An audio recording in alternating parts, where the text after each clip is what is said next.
क्यों स्वागत है आप सभी का आपकी अपनी पाठशाला पर। मैं हूं अंकित अवस्थी। आप हैं मेरे साथ में एक ऐसी खबर पर चर्चा करने के लिए जिसके किस्से कहानी हमने बहुत सुने हैं, लेकिन आज के सेशन में हम उस आदमी से आपको साक्षात्कार दिलवा रहे हैं जिस आदमी ने खुद ने मोसाद का कहर झेला है। आज चर्चा है मोसाद के बारे में। मोसाद जो कि इजराइल की खुफिया एजेंसी के नाम से जानी जाती है, वही मोसाद जिसके बारे में कहा जाता है कि यह अपने दुश्मनों को पाताल में भी नहीं छोड़ती। उस मोसाद पर दुनिया ने सवाल उठाए थे जब इजराइल पर 7 अक्टूबर को हमला हुआ था हमास का। कहा गया था कि यह मोसाद का फेलियर था कि इजराइल पर हमला हो जाता है और मोसाद को पता ही नहीं चला कि उसके जस्ट बगल में इतनी जबरदस्त तैयारी हो रही है। प्रश्न उठने लगे थे कि इजराइल की जो दुनिया की सबसे बड़ी खुफिया एजेंसी कही जाती है मोसाद, क्या वो फेल मार गई? इसने अपने द्वारा अपने खिलाफ बने इस सेंटिमेंट को जब पलटना शुरू किया तो सब तरफ मोसाद मोसाद होने लगा। मतलब कुछ इस तरह से हुआ कि लोगों ने इनके द्वारा किए गए कृत्यों को जब बाद में होते देखा, जहां एक बार आपकी फेलियर की बातें हुई, लेकिन जब आपने फेलियर को सक्सेस में बदला तो हर तरफ मोसाद वहां मोसाद होने लगा। क्यों?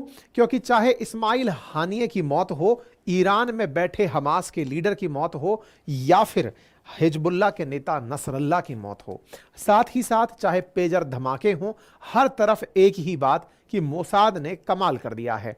मोसाद ने इजराइल में रहते रहते दुश्मनों को जहां जहां छुपे हुए हैं, चाहे ईरान में हो, चाहे गाजा पट्टी में हो, चाहे लेबनान में हो, उन्हें पटखनी दे दी है। इसका मतलब मोसाद ने अपने खिलाफ बने सेंटिमेंट्स को तो पलट दिया। यह खबर तो आज की है, लेकिन विचार कीजिए कि जिस ईरान के अंदर इस्माइल हानिये मारा गया हो, या जिस ईरान के कहने पर नसरल्ला लेबनान में बैठकर इजराइल पर गोले दाग रहा हो, उस ईरान के भीतर का या ईरान का पूर्व राष्ट्रपति खुद ये कहे कि साहब ये इजराइल वालों ने हमारे अपने आदमी खरीद लिए थे, इन इजराइल वालों ने हमारे अपने जो इंटेलिजेंस के लोग हैं उन्हीं को डबल एजेंट बना दिया था। चर्चा है इन व्यक्ति की जिनका नाम है अहमदीनेजाद। जिस तरह से इब्राहिम राइसी या फिर आज के समय पर पजेश्कियन राष्ट्रपति हैं ईरान के, ऐसे ही अहमदीनेजाद ये ईरान के राष्ट्रपति हुआ करते थे। हाल ही में तुर्की के अंदर CNN तुर्क को दिए गए अपने साक्षात्कार में इन्होंने स्वीकार किया कि ईरान के अंदर जो जासूस हमने मोसाद की जानकारी रखने के लिए लगाए थे, और उस इंटेलिजेंस विंग, जैसे भारत की इंटेलिजेंस विंग रॉ है, जिस तरह से पाकिस्तान की ISI है, ऐसे ही ईरान ने अपनी जो इंटेलिजेंस एजेंसी बनाई थी मोसाद पर नजर रखने के लिए, उस एजेंसी का जो टॉप था, जो हेड व्यक्ति था, उसका जो हेड कमांडर था, वो खुद मोसाद का एजेंट बन गया। इतना ही नहीं, जो एजेंसी मोसाद पर नजर रखने के लिए हमने लगाई थी, उस एजेंसी के 20 लोग, उस कमांडर के जस्ट नीचे के जो 20 लोग हैं, वो खुद भी मोसाद के एजेंट बन गए थे।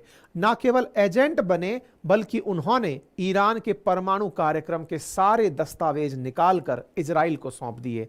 अदरवाइज आज ईरान के पास न्यूक्लियर वेपन होता। अगर कोई और बात करता है तो केवल कयास लगते हैं, लेकिन जब पूर्व राष्ट्रपति ऐसी बात बोल दें तो इस बात में दम ज्यादा लगता है। यही कारण है कि ये फिलहाल सुर्खी बने हुए हैं। Top Iranian secret service officers was Israeli spy, ये सुर्खी जैसे ही आती है दुनिया भर में चर्चा होना शुरू होती है कि इजराइल ने नहीं पता किस किस को कहां कहां अपना एजेंट बनाकर रखा हुआ है। साथ ही साथ अपडेट यह भी है कि लेबनान के अंदर इजराइल की सेना एंट्री कर चुकी है। हम आपको एक एक करके सारी बातें बताएंगे, और अहमदीनेजाद ने जो बातें आज कही हैं वो किस जमाने की कही हैं, किस समय का सेंस है, सारी बातें आपको बताएंगे। और बताएंगे कि वो कौन सा घटनाक्रम था जिस समय पर इजराइल ने ईरान के परमाणु दस्तावेज चुराकर पूरी दुनिया के सामने रख दिए थे। वही कारण था कि ट्रंप ने ईरान के खिलाफ एक्शन लिया था और JCPOA जैसा एग्रीमेंट जो P5+1 नेशंस द्वारा ईरान के साथ परमाणु कार्यक्रम के लिए किया गया था, उस कार्यक्रम को रद्द करना पड़ा था। डिटेल में जानते हैं। अहमदीनेजाद जो कि पूर्व ईरानी राष्ट्रपति हैं, तुर्की में एक इंटरव्यू देते हैं। तुर्की में CNN तुर्क, जैसे अपने BBC हिंदी होता है, ऐसे CNN का CNN तुर्क होता है, उसको इन्होंने अपना इंटरव्यू दिया। अपना इंटरव्यू इन्होंने अपनी राजनीति और भविष्य की राजनीति को ध्यान में रखकर दिया। आप ईरान के लगभग 12 साल तक राष्ट्रपति रहे। 2005 से लेकर 13 के बीच कंटिन्यूअस इनका चार्ज रहा। इन्होंने CNN तुर्क को जो अपना इंटरव्यू दिया उसमें इनसे कई सवाल पूछे गए कि सर, जब इब्राहिम राइसी मारे गए थे मई 2024 में, तो सुनने में आया था कि आप दोबारा राष्ट्रपति बनना चाहते थे। इन्होंने कहा, मैंने पजेश्कियन के साथ साथ दावेदारी पेश की थी, लेकिन मेरी दावेदारी रद्द कर दी गई। किन्होंने कर दी? ऑब्वियसली खैमनेई ने की थी, क्योंकि इनको पजेश्कियन के खिलाफ चुनाव लड़ना था और खैमनेई चाहते थे कि पजेश्कियन ईरान के राष्ट्रपति बने, तो अहमदीनेजाद को राष्ट्रपति नहीं बनने दिया गया। इन्होंने अपने इंटरव्यू में सारी बातें करते हुए कहा कि ईरान के अंदर जो कुछ घटित हुआ, क्या क्या घटित हुआ, कासिम सुलेमानी का मारा जाना हो, इब्राहिम राइसी का मारा जाना हो, या फिर जो इनके फकीर जादे जो इनके परमाणु कार्यक्रम के हेड थे उनका मारा जाना हो, बोले ये सब कहीं ना कहीं पूरे पहले से ही प्लान था इजराइल के द्वारा। इनसे जब पूछा गया कि क्या आपको लगता है कि इब्राहिम राइसी की भी मौत पेजर धमाके में हुई हो, तो इनका कहना था कि देखिए, जो भी ईरान के अंदर दुर्घटनापूर्ण स्थितियां हुई हैं, इब्राहिम राइसी कहिए या फिर जो इस्माइल हानिये जो इजराइल का जो उसका चीफ था, हमास का चीफ था, इनका मारा जाना हो, मोसाद क्या क्या कर सकती है, बोले इसका नमूना केवल इससे अंदाजा लगा लो कि एक बार की बात है, आज से 6 साल पहले की बात है, वर्ष 2018 की बात है, जिस समय इजराइल के मोसाद ने हमारे खुफिया एजेंट्स को खरीद लिया। हमारे एजेंट्स को खरीदकर हमारे जो टॉप ऑफिशियल्स थे उन्हें अपना एजेंट बना लिया, यानी हमारे एजेंट डबल एजेंट हो गए, क्रॉस एजेंट हो गए, उनकी एजेंट की तरह काम करने लग गए और उन्होंने हमारी सारी जानकारी तिजोरियों से चुरा करके निकाल दी। अब ये किस जगह की बात हो रही थी? देखो, बात है वर्ष 2018 की। 2018 में नेतन्याहू ने दुनिया को कहा था कि ईरान दुनिया से झूठ बोल रहा है कि वो परमाणु हथियार नहीं बना रहा। अब इस बारे में थोड़ा और इतिहास में लेकर चलता हूं। देखो, ये आपको नेतन्याहू की एक तस्वीर दिखा रहा हूं जिसमें नेतन्याहू 2018 में दुनिया के सामने ईरान का भांडा फोड़ रहे हैं और कह रहे हैं कि ईरान परमाणु हथियार बना रहा है। अब बात क्या थी उसको समझते हैं। देखो, क्या था कि दुनिया भर में जो परमाणु शक्ति संपन्न राष्ट्र हैं वो अपनी परमाणु शक्ति बढ़ा रहे थे। परमाणु शक्ति के अंदर भारत भी एक देश है जिसके पास परमाणु हथियार है। इन परमाणु हथियार शक्ति संपन्न देशों में ईरान भी चाहता था कि इसके पास परमाणु हथियार हो, कि चोरी छुपे कहीं से जुगाड़ लगा के परमाणु हथियार बना रहा था। इसके बारे में इजराइल के मोसाद को पता चला। ऐसे ही अमेरिका की तरफ से अमेरिका की खुफिया एजेंसी को पता चला। इनको पता चला तो इसको एक अलग तरीके का लालच दिया गया। वर्ष 2015 में जब ओबामा का शासन हुआ करता था तो इन्हें एक लालच दिया गया और कहा गया कि आप एक काम क्यों नहीं करते? बोले बताइए। बोले आप हमारे साथ में एक एग्रीमेंट कर लो अमेरिका के साथ। बोले सर क्या एग्रीमेंट है? बोले एक एग्रीमेंट करते हैं जिसे नाम दिया जाएगा JCPOA, joint comprehensive plan for atomic energy. इसमें क्या था? बोले इसमें हम परमाणु शक्ति संपन्न जो 5 टॉप कंट्री हैं जो कि यूनाइटेड नेशन सिक्योरिटी काउंसिल के मेंबर हैं, +1 के अंदर यूरोपियन यूनियन इंक्लूडिंग जर्मनी, बोले हम 6 देश मिलकर के आपके साथ एक एग्रीमेंट करते हैं। आपके जो परमाणु कार्यक्रम चल रहे हैं आप उन्हें चलाते रहिए और उन परमाणु कार्यक्रमों में हम आकर के, ये 5 देश और इन्होंने ईरान, 6 देश, इन्होंने ईरान के साथ एग्रीमेंट किया और कहा कि आपके जो परमाणु कार्यक्रम ईरान में चल रहे हैं उन कार्यक्रमों को हम ऑब्जर्व करने के लिए IAEA, इंटरनेशनल एटॉमिक एजेंसी जो है, जो कि एटॉमिक एनर्जी को लेकर काम करती है, जिसका मुख्यालय वियना में है, उसको हम निगरानी करने भेजेंगे। वो आपके यहां पर आएगी, जहां जहां आप परमाणु रिएक्टर्स का काम कर रहे हैं वो उन्हें चेक करेगी। ईरान ने कहा मुझे बदले में क्या मिलेगा? बोले आपको बदले में एनरिच्ड यूरेनियम मिलेगा जिससे आप न्यूक्लियर रिएक्टर चला सकते हैं। बोले न्यूक्लियर रिएक्टर चलाने से क्या होगा? बोले न्यूक्लियर एनर्जी मिलेगी। बोले मैं एनर्जी का क्या करूंगा, मेरे पास तो तेल और गैस खूब है। बोले एनर्जी तो आपको मिल ही रही है, साथ में हम आपके ऊपर से सैंक्शंस हटा देंगे, इससे ईरान की तरक्की होगी।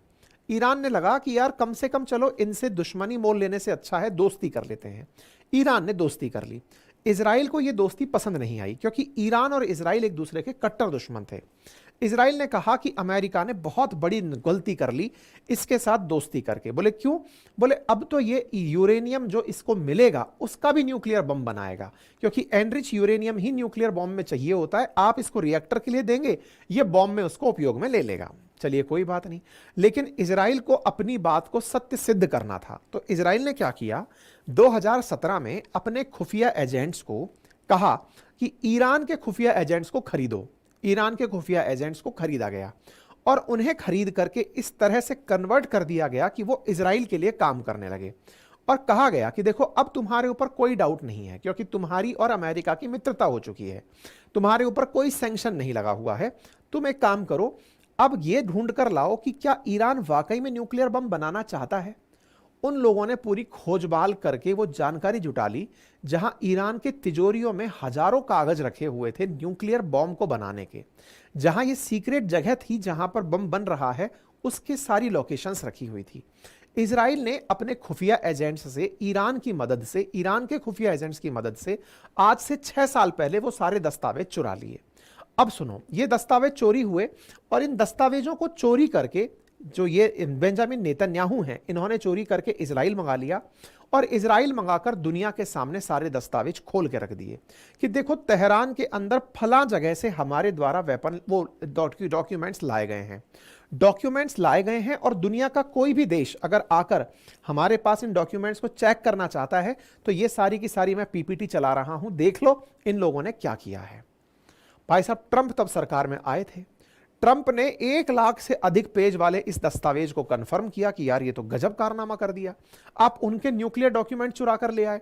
तो बोले भाई अगर तुम्हारे डॉक्यूमेंट सही हैं, तो अमेरिका ने क्रॉस चेक किया, डॉक्यूमेंट सही निकले। जब डॉक्यूमेंट सही निकले तो इन्होंने सारे यूरोपियन ऑफिशियल्स को बुलाया नेतन्याहू ने कि आ जाओ और चेक कर जाओ, अगर मैं गलत हूं तो मुझे बता जाओ। मैंने सारी खुफिया जानकारी निकाल ली है। भाई साहब, जब ये सारी जानकारी निकाल लिए तब जाकर ट्रंप महोदय इस बात पर अथंत खफा होते हैं और खफा होकर के ईरान के ऊपर काट सा लगा देते हैं, countering American adversaries through trade sanction act, और कहते हैं कि तुम्हारे साथ जो हमने JCPOA एग्रीमेंट किया था मैं उसे रद्द कर रहा हूं। और ट्रंप ने तत्काल प्रभाव से उसे रद्द कर दिया। तो इजराइल का कारनामा था जिसने ईरान के न्यूक्लियर कार्यक्रम को रोका और ट्रंप से इनके ऊपर सैंक्शंस लगवाए, ऐसे सैंक्शंस कि ईरान तब से सैंक्शंस के बोझ तले लदा पड़ा है, दुनिया का सबसे अधिक सैंक्शन झेलने वाला देश बना हुआ है। यह था मोसाद का पहला बड़ा कारनामा जो ईरान की आज की दशा के लिए जिम्मेदार है। तो पॉइंट समझ में आया। अहमदीनेजाद से यही पूछा गया कि आज के जमाने में कह रहे हैं कि मोसाद ने पेजर धमाके करके हिजबुल्लाह की नींवें हिला दी, तो उन्होंने कहा कि यह पहली बार नहीं है, वो आज से 6 साल पहले ऐसे कारनामे कर चुका है, ये तो कोई बड़ा कारनामा है ही नहीं। ईरान की जो फाइनेंशियल स्थिति खराब हुई है इसके लिए मोसाद 6 साल पहले गुल खिला चुका है, अभी तो कोई बात करनी ही नहीं चाहिए इस बात पर। बोले इसके बाद में तो कासिम सुलेमानी का मारा जाना हो या फकीर जादे का, ईरान के अंदर जो न्यूक्लियर प्रोग्राम साइंटिस्ट था उसका मारा जाना हो, बोले ये तो उसके सारे राइट हैंड के काम है। हमने अपनी तरफ से कहा था, आपको याद होगा ईरान ने बकायदा प्लानिंग की थी कि हम ट्रंप को मरवा देंगे। ये सारी प्लानिंग मोसाद बहुत पहले से कर चुका था कि तुम क्या सोच सकते हो, क्या कर सकते हो, ये सारी बातें वो ऑलरेडी जानता था। यही कारण है कि आज जब मोसाद ने इस्माइल हानिये, इब्राहिम राइसी, नसरल्ला, इन सब का जिस भी तरीके से बदला लिया, वो बदला आज भी एक रहस्य बना हुआ है। इवन इब्राहिम राइसी का हेलीकॉप्टर का ब्लास्ट हो जाना, उसके बारे में तो लोगों का यह कहना है कि पेजर धमाका ही जो इनके ईरान के राष्ट्रपति थे उनके हेलीकॉप्टर में हुआ होगा जिससे ये मारे गए होंगे। खैर कोई बात नहीं, फिलहाल के लिए इजराइल की ये सब बातें इसलिए ज्यादा मायने रखती हैं क्योंकि फिर से एक चर्चा चल रही है और वो ये कि ईरान चुप क्यों है। हमास के केस में चुप बैठा रहा है, हिजबुल्लाह के केस में तो वो कुछ बोल ही नहीं रहा है, हूतियों पर गोले चल रहे हैं, कुछ बोल ही नहीं रहा है। कुछ लोगों का कहना है कि हो सकता है ईरान उड़ता हुआ मिसाइल खुद के ऊपर नहीं लेना चाहता। बोले क्यों? क्योंकि अगर वो गलती से अब हिजबुल्लाह के पक्ष में बोलने चला गया तो इजराइल तो खाली बैठा है, उसको दुश्मनी नहीं दिख रहा, उसको उधर की तरफ नसरल्ला खत्म दिख रहा है, इधर हानिये खत्म दिख रहा है, याहिया सिनवार खत्म दिख रहा है, तो लड़ाई किससे लड़े? तो बोले इसको ईरान पर हमला करने का मौका मिल जाएगा, इसलिए ईरान चुप है क्योंकि वो न्यूक्लियर वेपन बनाने के बिल्कुल नजदीक पहुंच गया है। ऐसे में अहमदीनेजाद का यह मैसेज यह दर्शाता है कि ईरान में बहुत गहराई तक मोसाद का अपना कंट्रोल है। और यह बात तब ज्यादा प्रूव हो जाती है जब अहमदीनेजाद का तो वीडियो आता ही है, इसके तुरंत बाद नेतन्याहू का वीडियो आता है और नेतन्याहू कहते हुए पाए जाते हैं ईरान के लोगों से, मैं सुनवाऊंगा, वो कह रहे हैं कि ईरान वालों मेरी दुश्मनी आपसे नहीं है, हम लोग यहूदी हैं और तुम लोग पर्शियन हो, पर्शियन और यहूदी लोग दुनिया के अंदर बहुत शांति ला सकते हैं, ये तो कुछ लोग हैं जो तुम्हारे भविष्य के साथ खिलवाड़ कर रहे हैं, इन लोगों को मर जाना चाहिए। मैं तो आपके साथ हूं, मैं चाहता हूं कि आपका देश तरक्की करे। कुछ लोगों ने आपको अपनी पपेट बना रखा है, वो लोग आपके ऊपर कंट्रोल करना चाहते हैं। असल में वो खमेनी के खिलाफ भड़का रहे हैं जनता को।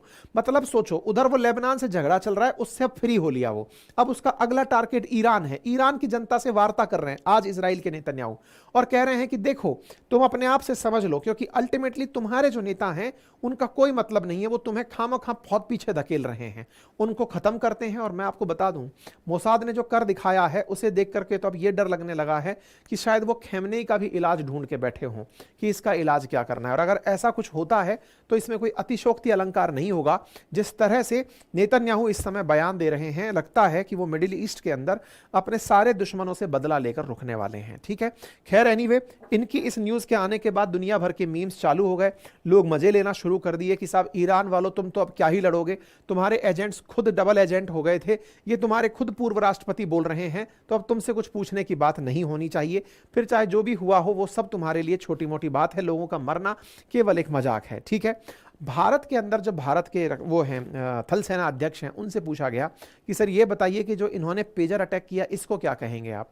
बोले ये एक मास्टर स्ट्रोक था। इजराइल अपने दुश्मनों का जिस तरह से ट्रीटमेंट करता है और उसमें ये पेजर धमाका एक मास्टर स्ट्रोक था। इसका मतलब भारत जैसे देश की सेना के अध्यक्ष जब इजराइल के इस कारनामे की तारीफ कर रहे हैं तो इजराइल को इससे एक मोटिवेशन मिलता है कि हम जो कर रहे हैं वो बहुत बढ़िया कर रहे हैं। ठीक है, खैर इनका डॉक्यूमेंट आप जब चाहें सुन लीजिएगा, हमने अपने ट्विटर पर भी डाल दिया है। नेतन्याहू ने फिलहाल के लिए अपने द्वारा लेबनान के अंदर एंट्री करना शुरू कर दिया है। सेना लेबनान के अंदर एंट्री कर चुकी है, इन गांवों को खाली करा लिया गया है। कहा गया है लेबनान में कि भाई देखो अब हम अंदर घुस रहे हैं, लेबनान के अंदर हिजबुल्लाह के जो भी थोड़ी बहुत पहचान बची है उसको हम मिटाएंगे, कृपया करके गांव वालों गांव खाली करके चले जाओ, अगर बचोगे तो हमारी इन तोपों का, इन मिसाइलों का आप सामना करोगे और खामखा अपने प्राण से हाथ धो बैठोगे। इजराइल डिफेंस फोर्सेज ने अपनी तरफ से जानकारी दे दी है, साफ कह दिया है कि हम बॉर्डर क्रॉस करके 18 साल बाद 2006 के बाद अब एंट्री कर रहे हैं लेबनान के अंदर, और लेबनान के अंदर एंट्री करके हिजबुल्लाह के जो भी छोटे मोटे बचे हुए ठिकाने हैं उन्हें खत्म करेंगे, अपने आसपास की जो बाउंड्री है उसे साफ करेंगे ताकि भविष्य में इजराइल के ऊपर 7 अक्टूबर जैसा हमला ना हो, क्योंकि 6 दिन बाद ही 7 अक्टूबर आ रही है। ऐसे में ये अपने आप को आश्वस्त करना चाहते हैं कि हमारे ऊपर हमला ना हो तो हम दुश्मन को दुश्मन के घर में भी साफ करके आएंगे, हम उसके ऊपर अब ज्यादा इंतजार नहीं करेंगे। हिजबुल्लाह हालांकि मना कर रहा है कि ऐसा कुछ नहीं हो रहा है, लेकिन इस बीच में सारी तरफ से अमेरिका वगैरह का साथ आ जाता है। और नेतन्याहू का कल रात को आया हुआ यह जो वीडियो है इसके बहुत मायने निकाले जा रहे हैं। नेतन्याहू के मायनों में कहा जा रहा है कि ईरान वालों, मैं आप लोगों के साथ डायरेक्ट बात कर रहा हूं, आप समझो कि आप लोगों के नेता खराब हैं, आप खराब नहीं हो, मैं कहीं पर भी पहुंच सकता हूं, किसी को भी मार सकता हूं, मेरी रीच कहीं पर भी है। इजराइल ने इस बात को बार बार बोल रहा है, दुनिया में हम कहीं भी कभी भी किसी के पास भी पहुंच सकते हैं, ये है इजराइल, ये बार बार इस बात को बोल रहे हैं। लेकिन ईरान वालों, अगर आप इस युद्ध में नहीं अटकते हैं तो सोच कर देखो कि आप अपने भविष्य को इंफ्रास्ट्रक्चर के अंदर, वाटर के अंदर, इन्वेस्टमेंट के अंदर, टूरिज्म के अंदर ना जाने कितनी जगह पर अपने आप की उन्नति को पाएंगे। अच्छा है कि आप अपने राजनेताओं से सेपरेट हो जाएं और हमें अपना काम करने दें। मुझे यह लग रहा है कि ये डायरेक्ट तरीके से जनता से बात करके समझा दिए हैं कि आने वाला जो हमला है हो सकता है जैसे लेबनान के अंदर आपने सुना, ईरान में भी कुछ सुनने को मिले। हालांकि इस समय एक न्यूज़ चल रही है, हमने जस्ट अभी ट्विटर पे पोस्ट की है, आप जाके देखें। अमेरिका ने अलर्ट दिया है इजराइल को कि अगले 30 मिनट में हो सकता है कि ईरान से तुम्हारी तरफ कोई मिसाइल चलकर आए। अब ये अमेरिका प्रवोक करके मिसाइल चलवाए या फिर खमेनी से बदला लेने के लिए इजराइल ही ये सारी तैयारी कर रहे हों, ये किसी को नहीं पता है। लेकिन मैं आपको अपडेट पहले ही दे देता हूं, अगर रात को कुछ घटित होगा तो कल सुबह के हम समाचारों में आपको सुना ही देंगे। फिलहाल के लिए इतना ही, बाकी आप क्या सोचते हैं अपनी राय कमेंट बॉक्स में जरूर रखें। चैनल पर नए हैं तो सब्सक्राइब कर लें। हमारी अपने एप्लीकेशन और अपनी वेबसाइट पर आपके लिए बहुत कुछ है। हमारी वेबसाइट अपनी पाठशाला.com पर आपके लिए रोजाना हर फ्राइडे को एक फ्री टेस्ट का आयोजन है। साथ ही साथ तमाम टेस्ट सीरीज, चाहे वो आरआरबी एएलपी की हो, यूपीपीसीएस हो, आरओ एआरओ हो, साल भर की वैलिडिटी के साथ बहुत ही नॉमिनल कीमत में उपलब्ध है। आप उन्हें एक्सेस कर सकते हैं। हमारे एप्लीकेशन पर आपके लिए रिकॉर्डेड बैचेस उपलब्ध हैं, हिस्ट्री, ज्योग्राफी, पॉलिटी, इकोनॉमी के, आप उन्हें एक्सेस करें। साथ ही साथ हैंड रिटन नोट्स जिन्हें आप घर बैठे मंगा सकते हैं बहुत ही नॉमिनल कीमत पर, बोथ लैंग्वेजेस में आपके लिए उपलब्ध हैं। फिलहाल के लिए इतना ही, अपना ख्याल रखें, धन्यवाद।